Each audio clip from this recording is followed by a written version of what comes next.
Today, on Be Something Wonderful, reality must yield and bend to your assumption of fulfillment. I am your host, Tom Kearin, and this is the Be Something Wonderful studio of higher consciousness, where we help you level up and become the best version of yourself. Creators, welcome back. A good morning. A new week, new video. It's big, so let's get started. I want to talk about a few things. First, I want to make an announcement on our YouTube short videos, those shorts, those 60-second shorts that I post. If you've noticed, there's a new type of short that I've been posting. Those are the ones that we are making exclusively for our TikTok channel, that you could follow us at Be Something Wonderful on TikTok. They're not created by YouTube or by the YouTube process where YouTube leaves a link that's built in to the short where you can just press the link. In this case, these other short videos, I'm leaving a link in the description. And also I'm pinning it in the first comment on the short, so you have those. So it's a little bit different format, but I think it's cool and I think you're gonna like it. So guys, I wanna talk about the video that I posted yesterday. I had a couple client sessions that had questions around this. And it's interesting, because they're two different clients with two very different experiences. If you remember yesterday's video, there's a question on imagining your wish fulfilled is already done, happening right now, knowing that it's done, it's yours, and versus imagining it fulfilled, but happening in the future. And we talked about that the idea is when you imagine something or desire something, it's done now. You can't imagine in the future. You can only imagine now. There's only now. We talked about that, but I wanna hit this experience with two different clients to really just unpack it a little bit more before we get started on today's video. This one is imagining it, that it's done, expecting it to unfold in the linear future as a physical 3D reality with absolute conviction. And in this case, she is manifesting her desired reality, her desired experiences that she imagines will unfold in the linear future. Do you see it? But she's imagining it with absolute expectation that reality is already created. That when she imagines it's created and it's unfolded within, so she expects it with absolute certainty that it will unfold in the linear future. That's different than the two subscribers were asking yesterday, because they were getting stuck in imagining it happening in the future, but in other words, making it a future event, some undetermined future that it might unfold, right? In that case, just like another client yesterday, they're imagining it, but they're waiting for it to unfold or to really happen in the linear 3D physical reality. In other words, they don't feel like it really happened when they imagined it, that it's really there. It will really happen when they're waiting for it to unfold in linear 3D reality. And those are the clients who are doubting it. They're not expecting it with conviction. They're waiting for it, and they're worrying. They're waiting and worrying versus expecting it, right? Expecting it with conviction. What a difference, because in this client is still waiting. This client is manifesting her things in her life. They're unfolding. So that's really the distinction. Go back and watch that video from yesterday and you'll see it clearly, right? There's a link in today's video for that. So today I want to talk about this client that I had, very similar to other clients I've had. And I think I've posted a few videos on this idea. But she said, Tom, I'm just tired. I'm trying to apply the law. Doing technique after technique with nothing changing. It's exhausting. I want to have faith, but then I get confused about what I should do. And this person was brought up in a Christian household, so she's still a Christian. It's great, right? This ties in great with it, right? We welcome everybody. It works. And she said, but on James 2:17, she goes, thus also faith by itself, if it does not have works, is dead. She gets confused there. I brought this out on other videos. But remember, the works that Scripture is referring to is not about doing things in 3D reality necessarily. It could be, but it's not really what it's talking about. What you do in 3D reality is an effect of what you're assuming and believing and creating within. So it's not really talking about that. What is it really saying? So thus also faith by itself, if it does not have works, is dead. The works is not doing and trying to make something happen. It's not this doing, right? Remember, you're trying, you're tired, but you're trying to apply the law, right? This person said they're trying to apply the law versus being the law. Remember, you are the law, you are the process, but you're trying to apply it, right? Remember, faith, works is not about doing and trying. Faith is the substance itself. Faith in God or the Lord of the law as supplier versus faith with or as God as the supply or spiritual substance. Do you see it? That's the difference. With the faith in God as the supplier is different than faith with God and as God as the supplier, as the substance. As the supplier, you're waiting for the law or the Lord or something to bring you what you want if you apply the processes. That's different. That's having faith in the law or something outside of you. We're saying have faith as the law, as the Lord, as the supply, as the substance. That faith is naturally followed by works. That's the difference. The works is not doing and trying. It's the substance itself. Faith is substance, and the works automatically follow, right? It's about the works is that greater power within you doing the works, doing it through you as you. That's what even Jesus meant by, it's the Father who dwells within me that does the works. So it's not you doing the works. It's that power doing the works through you. That's what that faith means, right? So thus faith by itself, well then it's not faith, it's hope. That's what that means. Because hope, when you hope for something, then you're believing you have to make it happen, right? You're hoping it, so you got to try and you got to apply the law. You got to do technique after technique. That's exhausting, right? The faith that Scripture's talking about is the faith in God, but as God, as the supply, not as the supplier, but as the supply. Not in the substance, but as the substance of God. It's the substance itself. I want to really hit this today.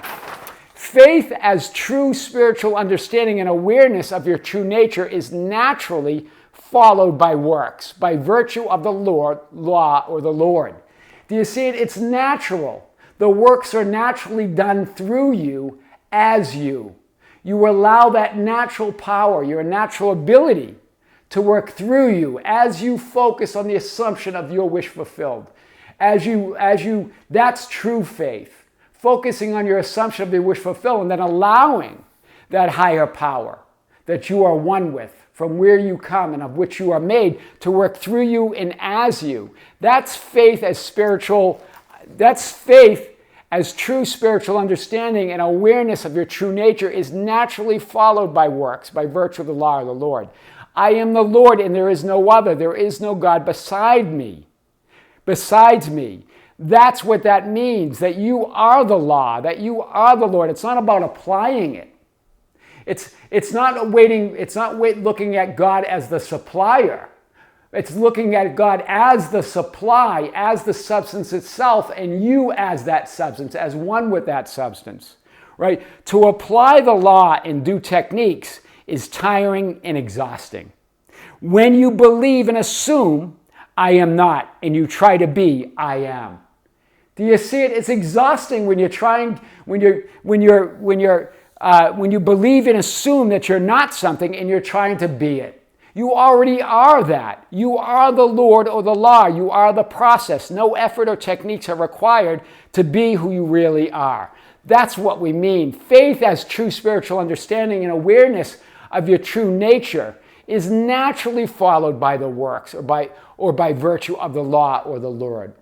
Do you see it? But faith as an intellectual understanding that if I apply the law, if I do the techniques after technique, it's exhausting, but I'll keep doing it. I'll keep affirming.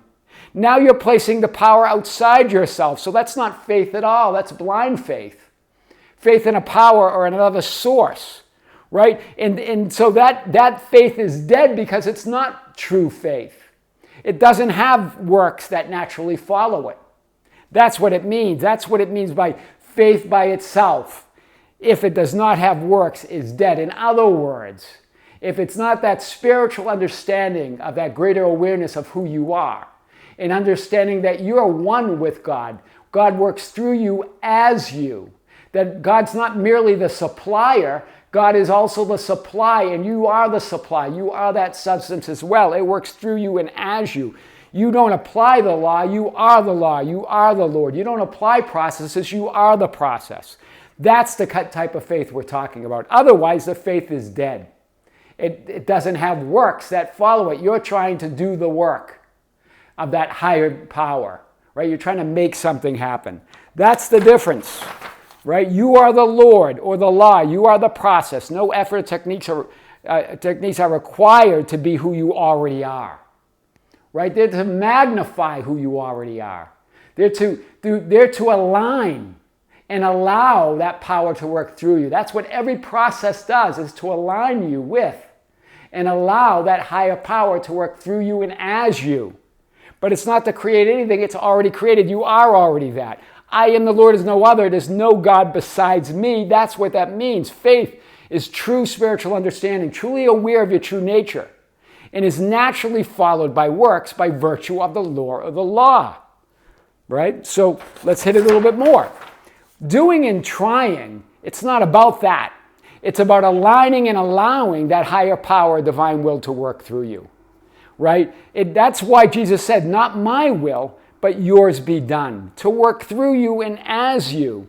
It's a higher will, right? Not you by yourself trying to apply the law and doing technique after technique, but the Father who dwells in me does the works.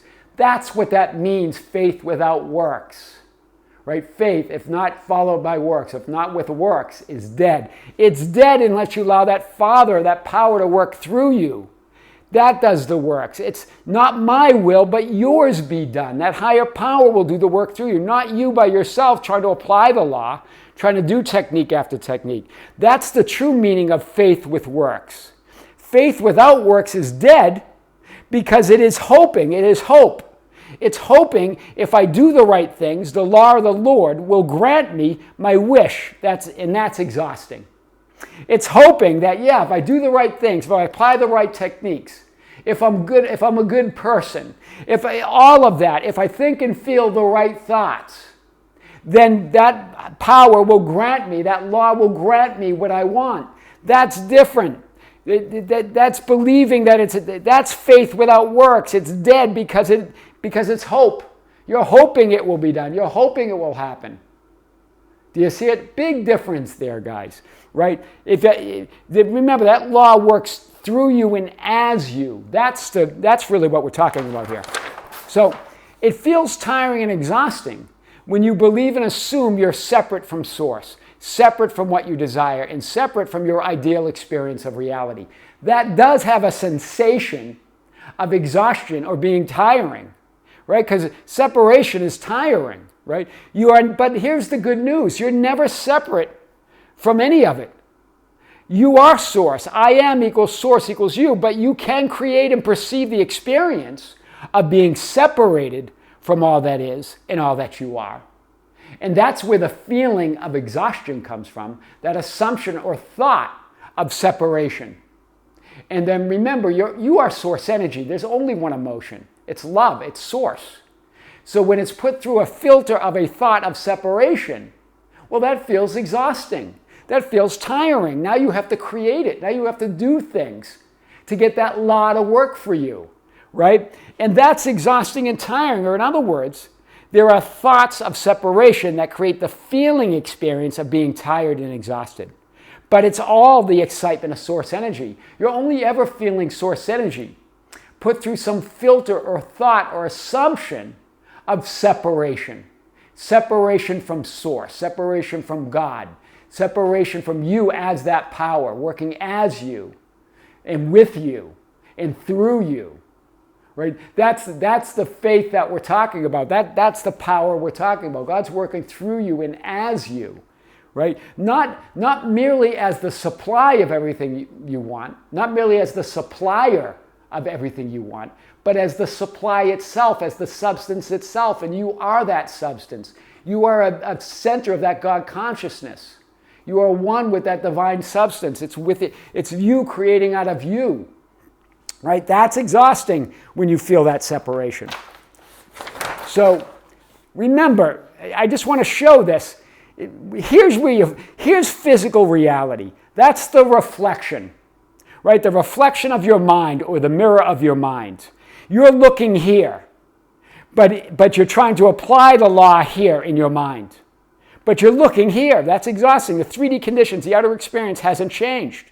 It's exhausting, tiring, trying to change reality from the bottom up, trying to flip thoughts, trying to feel good, right? Well, you're looking here, but you're trying to apply the law here on the mental level. So remember, you got the Father, the great divine mind, the great I am, that pure awareness, right? That's not aware of anything. It's just pure awareness. Then you've got the Son, its first manifestation, or consciousness, or I am awareness, the beingness of the divine mind. In Him we move, we live, and have our being. That's the divine mind. I am aware. This is where you become aware of something. And then your mind is a center of that divine mind, where you create images, where you have an inner experience of thoughts, assumptions, and feelings, where you create an experience that then is reflected in 3D reality. But if you're looking here and trying to create here, that's why it feels exhausting. This is the only reality that matters, because this is just a reflection, right? So staring at this and trying to change this while trying to imagine something different here, that feels exhausting. Trying to change reality from the bottom up, trying to flip thoughts. Right? So it's not the processes that are exhausting. It's not God that is exhausting. It's not the law that's exhausting. It's not reality creation that is exhausting.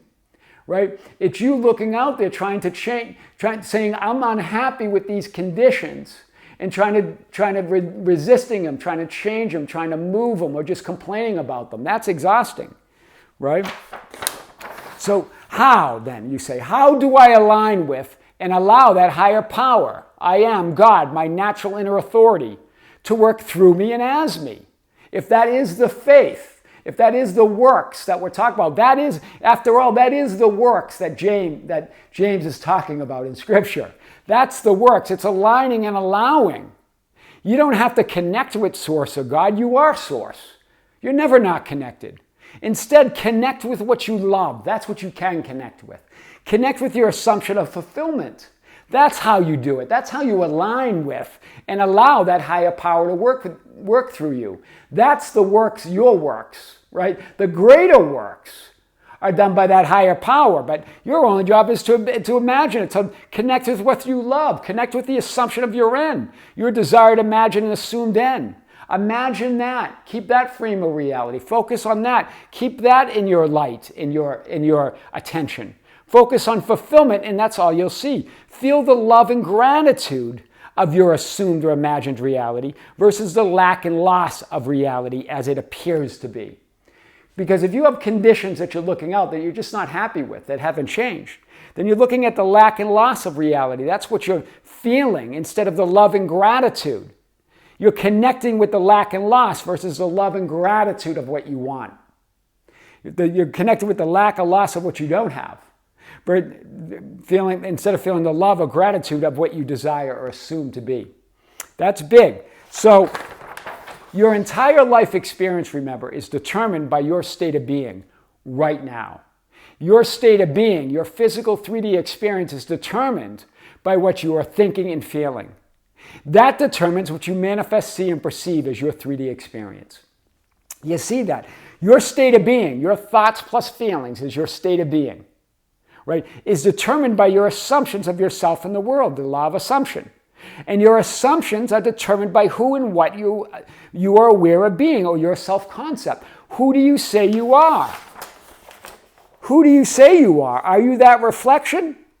Are you those thoughts and feelings? Or are you something much greater than that? Are you a divine center in the divine mind, in the great divine mind of God? Because that's what matters. Your state of being, that's determined by your assumptions of yourself in the world.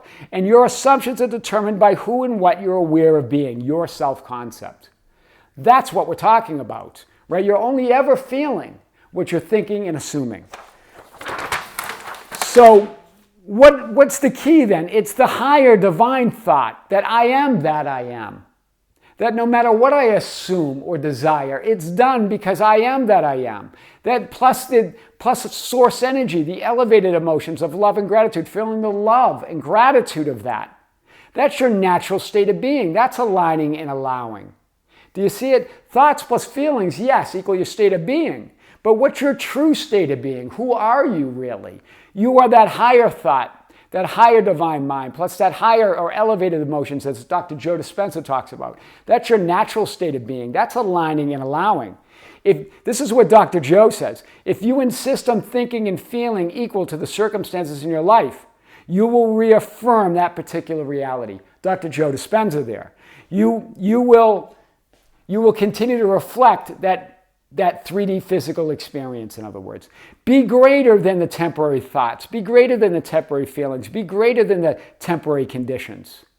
Don't be moved by appearances. Don't be moved by thoughts and feelings. Don't be moved by linear time. You're greater than all of it, right? When you do that, that's really the faith with works. Reality then must yield and bend to your assumption of fulfillment, to your assumption that you are that I am, to your assumption that when you assume or desire something, it's done and it will be done through you and as you, right? And you're going to feel those elevated emotions of love and gratitude are already there. You don't even have to conjure them, right? That's your natural state of being. That's what we're talking about. Reality must yield and bend to your assumption of fulfillment. I am your host, Tom Kearin, and this is the Be Something Wonderful studio of higher consciousness, where we help you level up and become the best version of yourself. Creatives, thank you. Thank you for being with me. Thank you for liking and sharing and commenting on the videos. Thank you for being part of our Facebook group, the Be Something Wonderful Ambassadors at facebook.com/groups/Be Something Wonderful, for joining us on Instagram and Twitter at Tom Kearin, and for visiting our TikTok and following us there at Be Something Wonderful. You can find us at TikTok at Be Something Wonderful. Also, for joining the membership channel. Remember, the membership channel is designed where some have said that they wanted to support the channel on a monthly basis. So we set that up. It's a small monthly subscription. With that, with addition to helping the channel and supporting the channel, you get exclusive content. We have dozens of videos on that channel. We have another video coming this week for it. We also have live streams, and we're going to have our 7th live stream this Sunday. It's exclusively to be broadcast on the membership channel, the Be Something Wonderful membership channel. It's going to be at 9 a.m. in the morning, Pacific Coast Standard Time. I'm going to come to you live right here from the studios of Be Something Wonderful in Las Vegas, where you're answering your questions.